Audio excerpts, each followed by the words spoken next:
The claim that Israel is committing a genocide against Palestinians is among the longer-running lies told about Israel. Genocide Israeli style, Zionist-engineered genocide, the final solution of the Palestinian question. These may look like snippets from some recent campus proclamation, but they are not. They appeared in a Soviet pamphlet titled Zionist Count on Terror, published in 1984 by Novosti, a Soviet foreign propaganda arm masquerading as a news agency. This pocket-sized brochure was meant to promote the Soviet view of Israel and Zionism to English-language audiences. English-speaking readers around the world were meant to understand that Zionists were genocidal and racist settler colonialists who deployed Nazi methods in the service of global imperialism, while suppressing the anti-colonial national liberation struggle of the Palestinian people. In the pamphlet's 76 pages, variations on the words genocide, terror, and racist appear some 300 times. Novosti made clear that Zionists were perfidious double dealers by associating them with the CIA, MI6, and of course, the Mossad in 100 instances. Readers were told to dismiss Jewish claims of antisemitism as Zionist tricks meant to deflect attention from Israel's crimes. These calumnies will be familiar to anyone who has paid attention to the rhetoric that exploded in progressive quarters in the wake of October 7th, the day Hamas raped, tortured, slaughtered, and pillaged its way through Israel's southern kibbutzim. Isn't this 40-year-old Soviet propaganda pamphlet speaking the language of today's progressives? It is. Or to be more precise, today's progressives are speaking the language of Soviet propaganda. The most extraordinary feature of the anti-Israel rhetoric flooding the West today is the extent to which it reproduces the motifs, tropes, slogans, and explanatory logic of late Soviet communist ideology. In a recent New Yorker essay by Masha Gessen titled In the Shadow of the Holocaust, the author calls on Germany to get over constrictive Holocaust memory culture and renounce the taboo on equating Israel with Nazi Germany.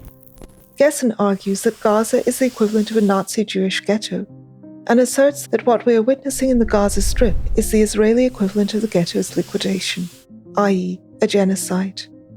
Judging from subsequent remarks, Gessen was under the impression that no one else had used this comparison before.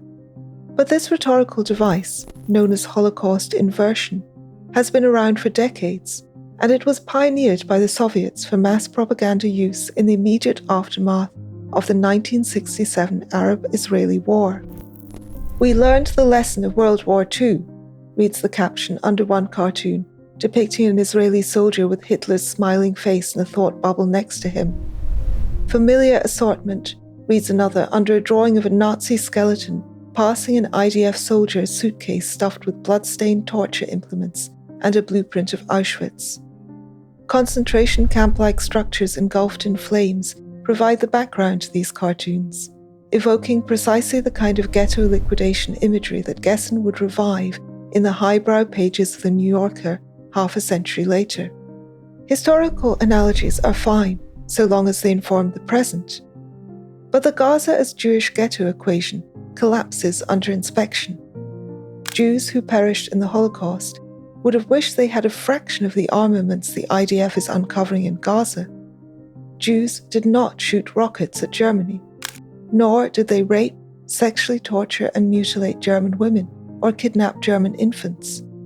And no one intended for their ghettos to become flourishing enclaves akin to Singapore, as many hoped Gaza would when Israel withdrew from the territory in 2005. Hamas destroyed those hopes by stealing billions in foreign aid and investing them in its terrorist infrastructure. Nor did the ghettos have international agencies singularly dedicated to their well-being. Jews were enclosed in the ghettos for a single purpose: to be slaughtered. And that is precisely what happened to them while the world stood silent. Those using this false Holocaust comparison, then, are not doing so to elucidate the present, but to stoke outrage and provoke the kind of anti-Israel responses we are now seeing unfold across the world. Gessen even admits to the poor analogy. The Nazis had no need to lock Jews in ghettos. while the Israelis faced real and present dangers from Hamas. These are essential differences, Gessen acknowledges. So why make the analogy? Presumably for its shock value. It's precisely because it's so jarring that it needs to be made, explained Gessen in a follow-up interview. The shock value of the analogy, however, needs to be measured against the effect it's had on Jews over the years. Quote, equating Israel with the Nazis is an important component of incitement and racial aggravation against Jews in the UK today, wrote British scholar Leslie Claff in 2014. Deborah Lipstadt, historian of the Holocaust and State Department's Special Envoy to combat anti-Semitism, referred to the comparison as, quote, a worm of soft-core denial. It elevated by a factor of zillion any wrongdoings Israel might have done, and diminished by the same factor what the Germans did. Holocaust inversion is just one example of ways in which poisonous Soviet anti-Zionist rhetoric continues to reverberate through the contemporary progressive left. Today's far left is driven by a mongrel ideology that cross-pollinates Marxism, intersectionality, post-colonialism, and critical theory, and draws upon a battle-tested set of rhetorical tools built and honed by Soviet masters of ideological subversion during the last 25 years of the Cold War. Marxism-Leninism always opposed Zionism, the movement for Jewish self-determination in Jewish ancestral lands. But the War of 1967 was the moment when this doctrine acquired new conspiracist dimensions and went global. The victory of tiny Israel over Soviet-sponsored armies in the Six-Day War led Moscow to imagine that there was more to Israel than met the eye. The Soviets concluded that they must be facing a dangerous ideological enemy, operating in cahoots with the United States, Moscow's primary Cold War rival, to undermine Soviet interests in the Middle East and around the globe. This was a figment of the Soviet imagination. In the 1967 war, Israel did not enjoy American support. But as with every conspiracy theory about Jews, this one helped explain its exponents every problem and setback, and therefore seemed correct. And so, Moscow threw massive resources into defeating Zionism everywhere. One path Moscow pursued was turning Zionism into the enemy of the global left and all its causes. Soviet propaganda painted Zionism as a racist, fascist, Nazi, settler colonial, imperialist ideology that opposed everything that socialism and communism stood for. The fact that Jewish socialists had played a crucial part in founding Israel, and that its establishment received the USSR's stamp of approval at the UN in 1947, was now erased from memory. In the Soviet betrayal, Israel was now Nazi Germany and apartheid South Africa at once, a tool of American imperialism and the shadowy force steering the West to do the Zionist bidding. Following the traditionally paranoid Soviet political style, and borrowing a page from anti-Semitic conspiracy theory, Soviet propagandists presented Zionists as being everywhere and running everything at once. It wasn't a coincidence that Soviet caricatures of Zionism, hook-nosed spiders and octopuses holding the world in their tentacles, were carbon copies of Hitlerian propaganda. Although the Soviets claimed that anti-Zionism was not the same as anti-Semitism, a claim that today's progressives have also adopted, the version of anti-Zionism they sold to the world was drawn from concepts popularized by an infamous anti-Semitic fabrication titled The Protocols of the Elders of Zion. In Soviet telling, Zionists were a treacherous fifth column in every country. They were greedy and immoral. Where the protocols talked about international Jewry owning the press, banks, and politicians, the Soviets talked about Zionists doing the same. Where the protocols said that Jews wanted to manipulate the world, Soviet propaganda said the same of Zionists. Between 1967 and 1991, the USSR produced hundreds of books and tens of thousands of articles vilifying Israel and Zionism in this conspiracist style. It translated them into dozens of languages, making them available in every country Soviet propaganda could reach, in the Soviets' own estimate, some 100 countries. They used Soviet embassies, international conferences, scholarly events, front organizations, and connections with leftist groups to spread the same message. During the 1970s and 80s, countless Western leftist publications used Soviet conspiracist anti-Israel language in their writings. The British Jewish socialist Steve Cohen was a staunch anti-Zionist, but he was alive to the dangers of this rhetoric, and he criticized his fellow British socialists for it in his 1984 classic. That's funny, you don't look anti-Semitic. An anti-racist analysis of left anti-Semitism. Today, Soviet memes continue to circulate throughout progressive spaces. When progressive political commentator Crystal Ball tells her 580,000 Twitter followers that AIPAC donors own Pennsylvania Senator John Fetterman, who supports Israel but hasn't received any money from AIPAC, she is replicating the anti-Zionist tropes of Soviet propaganda and the anti-Semitic tropes of the protocols. Or consider this tweet by Anya Parampil, a journalist with the Grey Zone website. At Anya Parampil, November 19, 2023. The Jewish people are not represented by Israel. Plenty of Jews have liberated themselves from the cult of Zionism. Those who continue to define Judaism as Zionism should reflect on Israel today, take a look in the mirror, and ask themselves what their faith and God are about. Anya Parampil, quote tweeting Daniela Greenbaum Davis, at D. Greenbaum. Hitler lost. The Roman Empire collapsed. The Crusaders are gone. The Babylonians are relegated to the history books. The Soviet Union collapsed. We'll get through this too. And when we do, we'll remember who stood with us and who didn't. Anya Parampil. Perfect example of a Western Zionist. This woman writes for mainstream media and produced The View, yet sees herself as history's lone victim. She sees Jews as God's chosen people, divinely ordained to slaughter their enemies based on biblical prophecy. And I'll bet she lives a secular life. So what is her faith, Zionism, about? Perpetual victimhood and identity politics that ultimately fuel Jewish supremacy. Palestinian men, women and children, and the rest of us, are dispensable because Jewish suffering is the only suffering that exists for Zionists. They are chosen. Parampil accuses Jewish journalist Daniela Greenbaum Davis of presenting Zionists as history's lone victim and God's chosen people, divinely ordained to slaughter their enemies based on biblical prophecy. But nothing in Greenbaum Davis's original tweet, a standard affirmation of strength Jews make at moments of existential danger, indicate that she is leaning on the biblical concept of Jewish chosenness, let alone Jewish supremacy. Nevertheless, Parampil decided to interpret it through that lens, which was not only callous, but also ideologically inappropriate. Accusing Jews of supremacy based on the concept of chosenness is standard far-right anti-Semitic fare.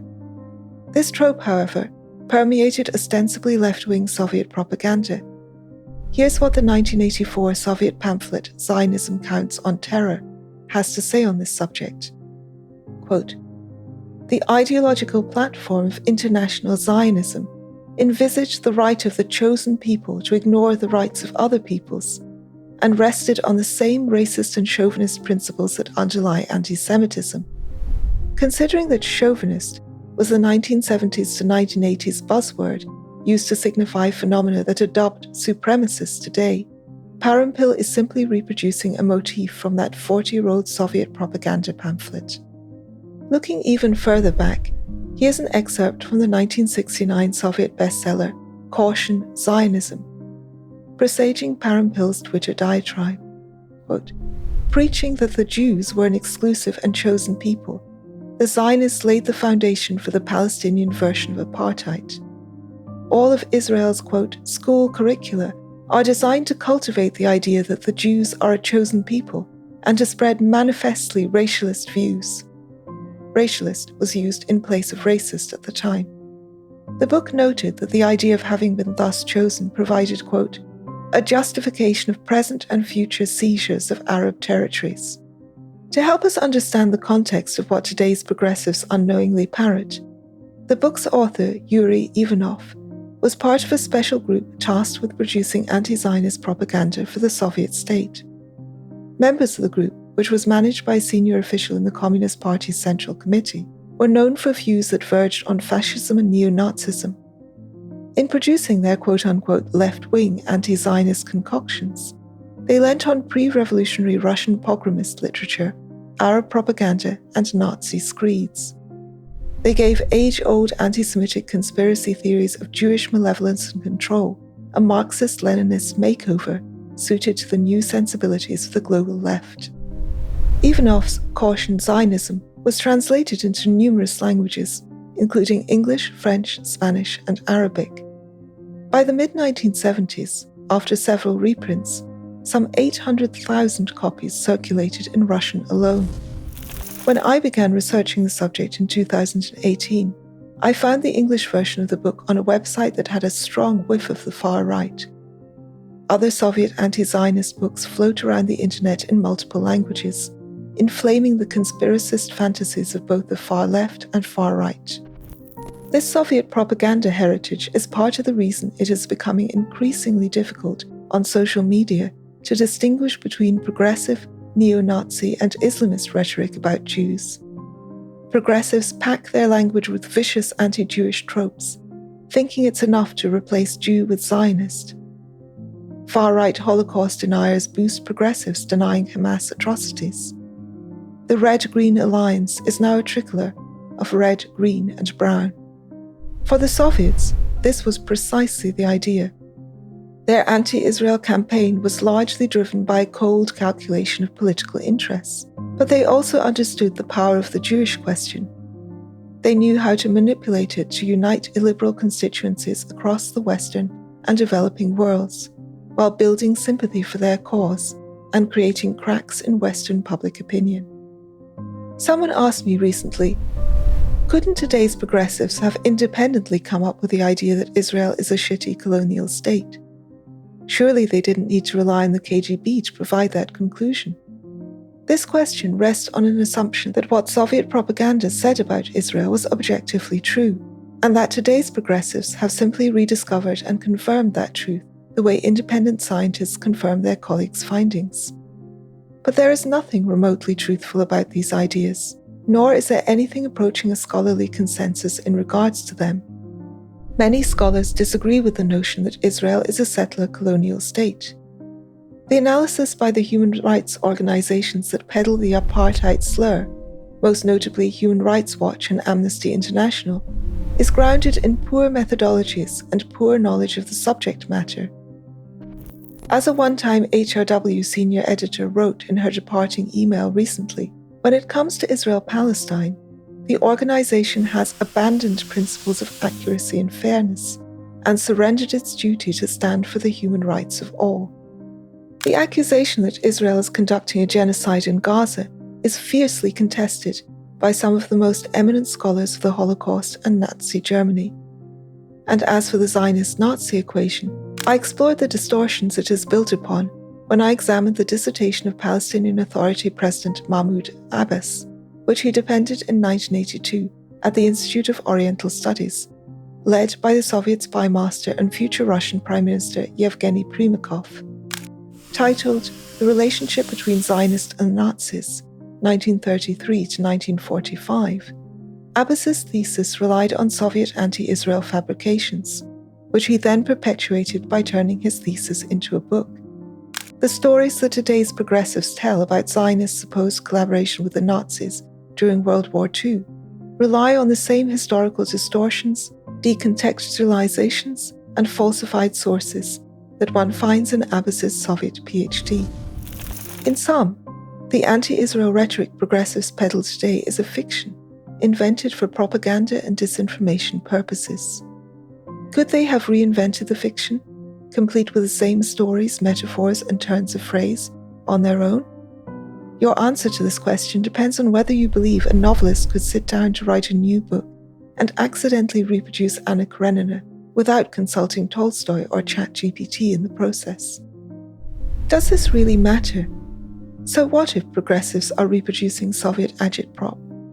Some might argue the USSR is long gone, and if that language helps to criticize the bad actor Israel, then no harm is done. But it does matter, and it does do harm. To have a sizable chunk of the American political, intellectual, and cultural elite reproduce propaganda created to undermine the free world cannot possibly be healthy for our democracy. It matters because this propaganda was produced by anti-Semites, rests on anti-Semitic foundations, and has been documented to have harmed Jews in the USSR, often in eerily similar ways to those unfolding across the West today. Suspected of Zionist sympathies, Soviet Jews found themselves excluded from universities, fields of study, professions, and career tracks. Expressing Jewish identity became harder than ever. A few years after Moscow launched its post-Six Day War anti-Israel campaign, hundreds of thousands of Soviet Jews left the country. Within 25 years, 1.5 million Soviet Jews had fled. But perhaps progressives could adopt some of this anti-Zionist language while renouncing its anti-Semitic import. Could one distance oneself from the more unsavory aspects of past propaganda and repurpose it in the present? British scholar Kasim Kassam rejects this notion. In his book, Conspiracy Theories, he asks, could a white Southerner display a Confederate flag on her porch while claiming that it is just an expression of pride in her Southern heritage, and that it is unrelated to its history of slavery and racial oppression? Kassam's answer is no. What the flag actually symbolizes isn't determined by the beliefs and intentions of the individual who chooses to display it, he writes. The flag has a life of its own history and meaning, and doesn't become politically benign just because the person displaying it doesn't think of it as a symbol of slavery and racism. People who use certain political symbols and slogans associate themselves with what those symbols represent, regardless of their political views. The anti-Zionist rhetoric that has swept through the West is directly responsible for the current rise of anti-Semitism. Whether modern progressives like it or not, their version of anti-Zionism is deeply and inextricably intertwined with Soviet anti-Semitism. They have every right to reproduce KGB propaganda and associate themselves with ghoulish figures such as Ivanov. But they should not be surprised when the rest of us point out that they are doing so and tell them clearly that we do not accept it, in the same way that we would not accept the penetration of anti-Jewish Nazi propaganda into our political discourse. In one important way, today's progressives have outpaced the KGB. The eliminationist slogan, "From the river to the sea, Palestine will be free," is a recent addition to the genre. While training and financing Israel's genocidal enemies, Moscow was careful to assert in public that Israel did have a right to exist. The Soviet leadership undoubtedly remembered that the USSR had voted at the UN in favor of establishing the Jewish state, and they understood that calling for the destruction of Israel would invite comparisons between communists and Nazis. So rather than calling for the elimination of Israel, they called for an Israel without Zionism. Today's progressives are no longer afraid to look like Nazis, and they do not remember who voted to establish Israel, or even that there was a vote to begin with. Lacking in historical awareness, they are easy marks for contemporary manipulators, feeding them industrial-strength agitprop from years past. In a 1979 video, George Habash, the founder of the Soviet-backed Marxist-Leninist Palestinian terror group, the Popular Front for the Liberation of Palestine, recites Soviet propaganda claims that, quote, "Our real enemy is not Israel only and Zionism. It is American imperialism who is backing Israel because Israel is playing a bodyguard for American imperialistic interests." The clip recently reappeared out of nowhere on anonymous Twitter accounts featuring a hammer and sickle, a clenched fist, or a red rose in their usernames, and a host of the appropriately named Useful Idiots podcast reposted it to her 187,000 followers. It is deeply disturbing that intelligent American progressives are such easy and gullible targets for totalitarian propaganda past and present. Their expensive Ivy League educations have failed to prepare them with basic historical knowledge and critical thinking.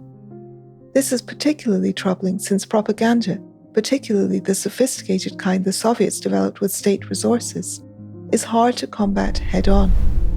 The only real approach we have is to educate.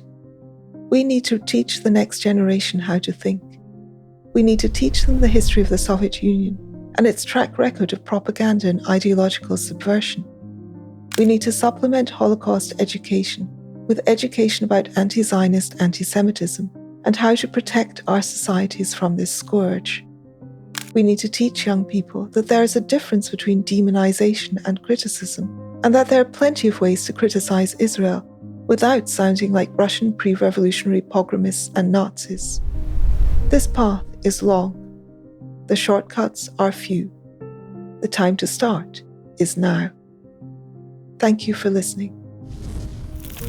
The following article is The Language of Soviet Propaganda, written by Izabella Tabarovsky, read by Iona Italia.